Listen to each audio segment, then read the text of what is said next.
Ladies and gentlemen, welcome to the Total Digestive. For the week beginning on Sunday, the 28th of April, my name is TotalBiscuit, rounding up and condensing everything that came on the channel this week. That shouldn't take too long this time around, I'm afraid, because we didn't exactly have a great week in terms of content. I'm well aware of that. I'm doing the best that I can to resolve it.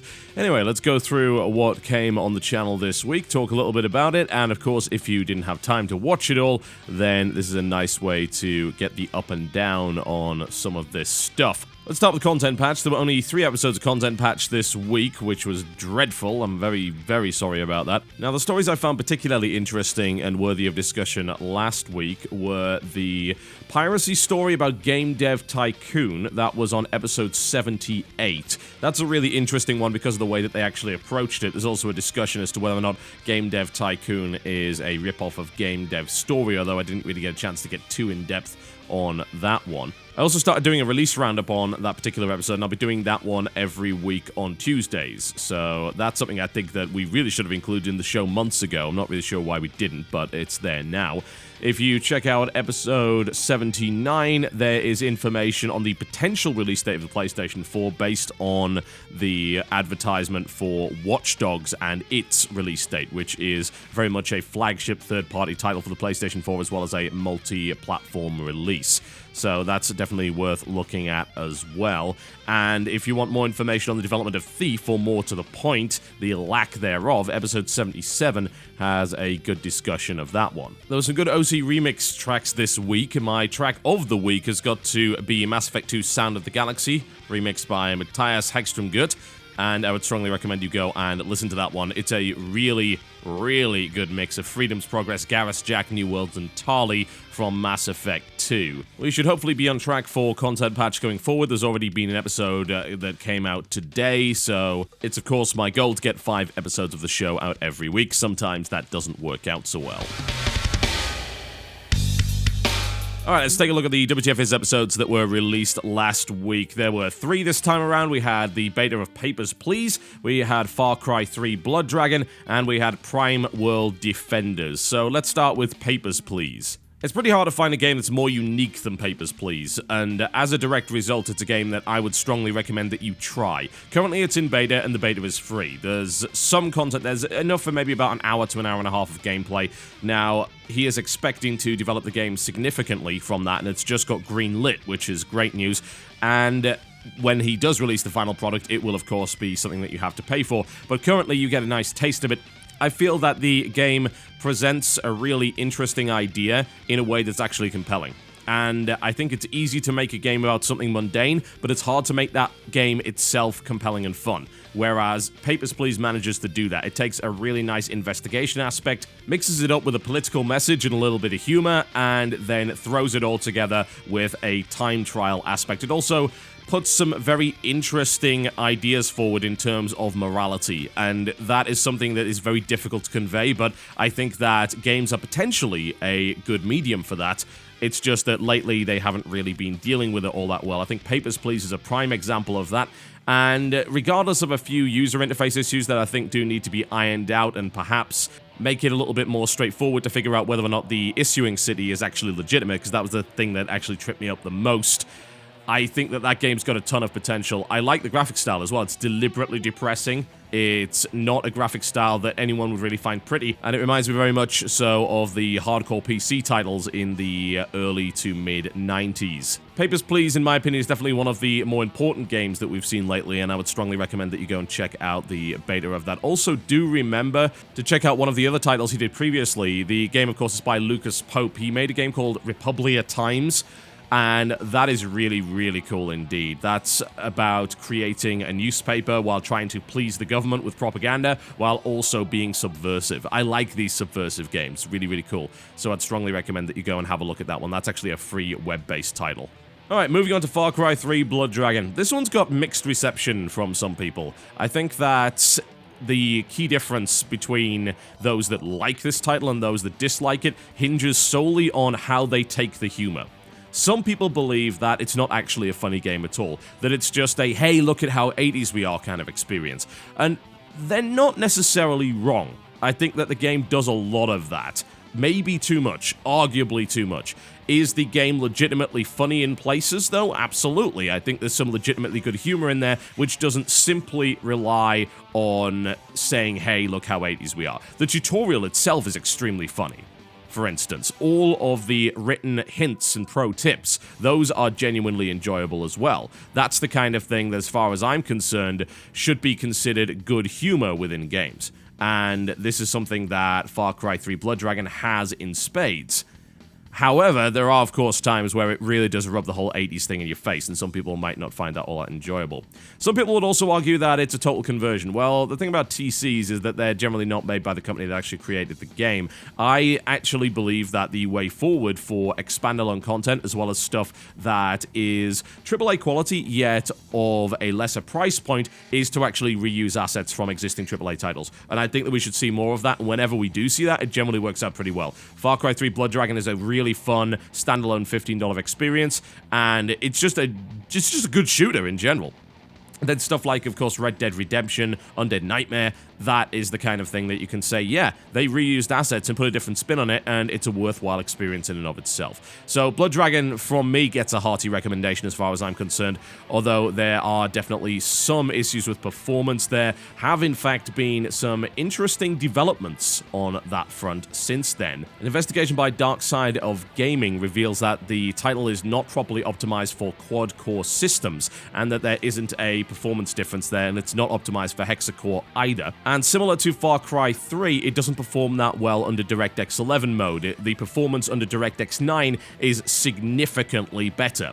Now, this is something that was definitely a problem with Far Cry 3, but it seems to have actually gotten worse, and they're claiming that high levels of MSAA are causing severe slowdown, and there are a number of other really odd issues with the game that do need to be resolved. I'd recommend checking out that article. The link is in the description below this video. And finally, Prime World Defenders. Oh, man. Yeah, this is one of those examples where you overthink things, and you end up being a complete dumbass as a result. This was a level in a tower defense game that I ended up getting completely stuck on for no good reason whatsoever. I don't know if that necessarily demonstrated anything well. I think maybe it did, actually. The reason that I think it might have been a good thing that that happened is it demonstrates the fact that Prime World Defenders is, to some degree, more of a puzzle game than it is a tower defense game, and there are a lot of TDs that do go down that route. When you think about it, the less freedom you get given in a tower defense game, the more of a puzzle game it actually becomes rather than a strategy game. And it's simply a case of making sure that you put the right towers in the right place at the right time with the right level of upgrades in order to succeed. Now, aside from that, I think the game's got a lot of interesting ideas, but they don't come within the game itself. They come within the... I don't want to use the term metagame. It comes within the progression system within the game. And that is part of the gameplay, whether you like it or not, but it doesn't come directly within the battles itself. There's a card collection mechanic which randomizes a bunch of stuff, as well as an overworld which allows you to pick a bunch of optional missions. You can buy booster packs within the game with in-game currency. There's no real currency involved in this at all. It's not a free-to-play game. It's just they've included these kind of free-to-play-ish mechanics within the game, but they do it all with in-game currency, so that's how they manage their progression. You can get random booster packs by getting more stars in particular levels, and stars are a finite currency, and you can also buy them with the in-game silver coins, which are not a finite currency. That's really interesting. I like that a lot, although I have a feeling that it might end up running into potential problems. It seems like if you get a really bad draw, then you'll end up in a situation where some levels are very, very difficult, if not impossible, to beat properly. So that might be a factor.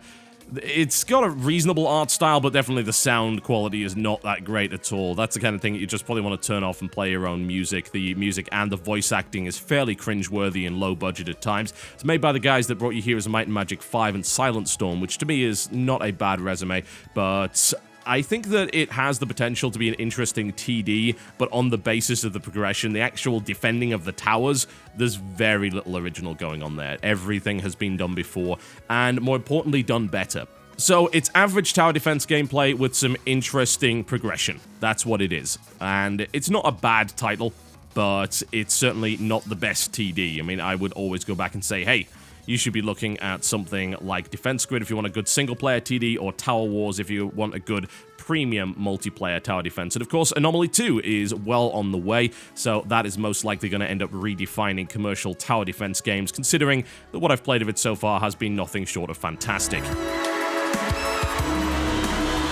Alright, let's take another look at the videos that don't quite fit in. Now this week there were 2 PAX videos, that includes Magic the Gathering Duels of the Planeswalker 2014, as well as Super Splatters, and the Game Station podcast with Azurite Reaction.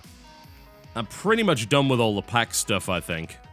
There's a couple of videos that didn't come out right that I maybe could edit together, but I think maybe they've passed the point of relevance now, so that might not end up happening. So, Magic the Gathering Duels of the Planeswalker 2014, definitely not one of our better videos, I've got to say, because of the very limited time we actually had with them.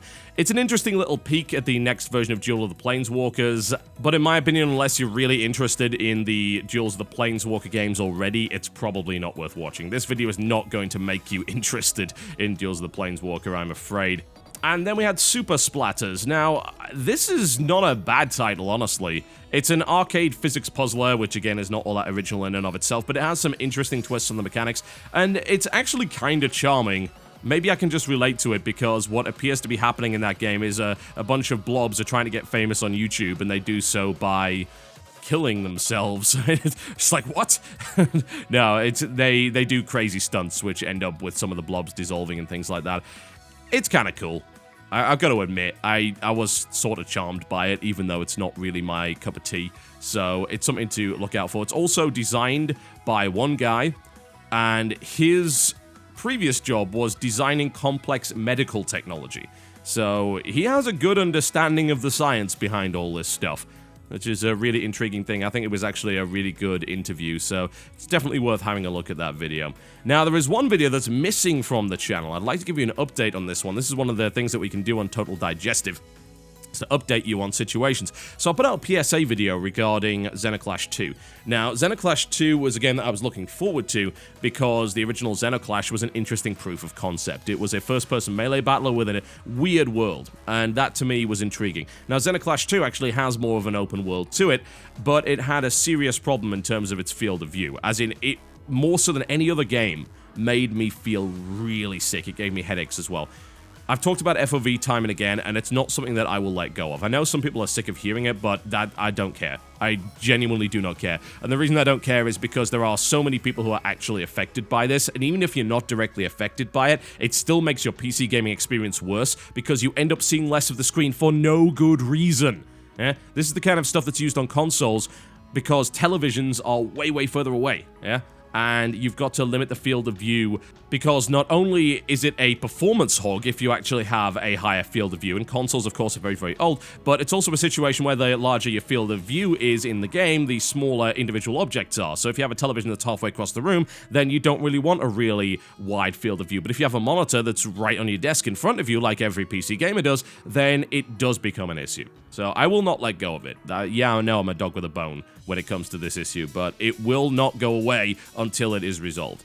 Anyway, this, in this case, has been fixed. It was actually fixed the day after I put that video out. It was a pretty quick response from the devs. It's not an ideal one, but it's definitely close enough. There are now 2 modes of FOV, normal and wide. Wide, I've played about an hour more of the game using wide, and I did not have the same problems, which is a very, very good thing indeed. I also think that the way that the game changes the FOV is something that really causes problems for some people. You don't have that constant FOV. Once you get into fist combat, the FOV narrows. If you get out of fist combat, it widens again, and it keeps going back and forth. And even if you use your gun there, that's a different FOV from the other 2 FOV settings. So it uses separate cameras. Not ideal. Not ideal at all, and I think that jarring change, those sudden transitions between FOV is what causes a lot of the sickness and the headaches and the eye strain.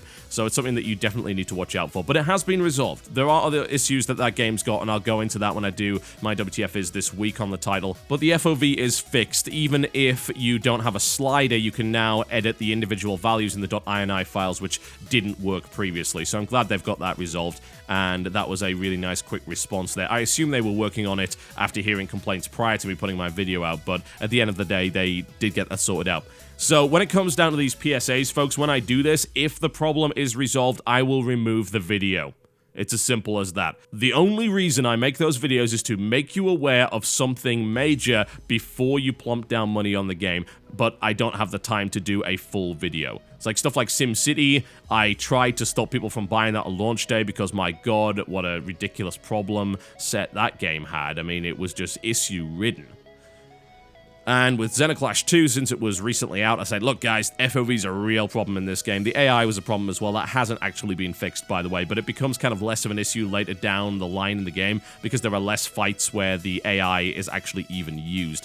So definitely something to consider there. But yeah, that was Xenoclash 2 for you in a nutshell, and that PSA is no longer on the channel.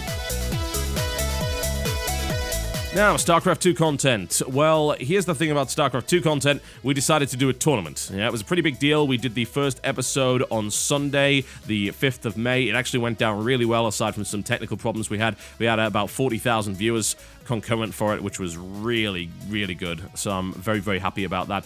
The video on demand for that tournament, Shoutcraft America Group A, will be available on youtube.com/TotalBiscuit this week. If you can't wait, there are uncut VODs available on twitch.tv/TotalBiscuit. If you just click the videos button, you will find it there. Speaking of VODs, there is also a stream that I did of Game Dev Tycoon, but the VODs are very split up. We had some serious streaming problems, which have now since been resolved, but if you do want to watch it, you can do that. I would like to take the opportunity, though, to let you know when the next shows are for Shoutcraft America. That's the $10,000 Grandmaster StarCraft 2 tournament that we put on over the course of May. The second episode, that being Group B, will be on the 11th. That will be co-cast by Day 9 with myself, and also same deal for Group C, which is on Sunday the 12th. That all starts at 2 p.m. EDT, which is 11 a.m. on the west coast of the US, 7 p.m. in the British Isles, 8 p.m. Central European Summertime, and 9 p.m. Eastern European Summertime. So do feel free to check that out. Of course, the VODs will be on both Twitch and youtube.com/TotalBiscuit. Would definitely appreciate your support for that. We want to try and enrich the American StarCraft 2 scene and give American players, whether they be from North America, Canada, Mexico, and South American countries, a chance to compete on their own turf and at an equal skill level. And it seems to have worked out pretty well. The first episode went down pretty well indeed. There were some good games, so hopefully that will continue to be awesome. Alright, that pretty much wraps me up for everything that's going on the channel, although I should take this opportunity to let you know what's coming. I've got a couple of things on the way that you probably need to know about, because it's also going to involve me not being in the office. For instance, I'm going to be in New York from, I think, the 20th to about the 23rd of May. I'll be there to cast some of the WCS North America finals, and also to do the grand finals of Shoutcraft America in the New York MLG office. So I'll be gone a couple of days there. I'm also expecting to be in LA sometime mid this month for a couple of days for a shoot. Can't tell you what it's about yet, but it's kind of cool and very unusual. One way or the other, that means I will be gone for a couple of days. I will, as always, try to prepare as much content as possible, and if possible, I'll try and shoot some stuff in LA with the Game Station guys. Thank you very much for watching, folks, and please accept my apologies for the lack of content last week. That is not acceptable, and I will endeavor to make sure that does not happen too much in future. I'll see you next time.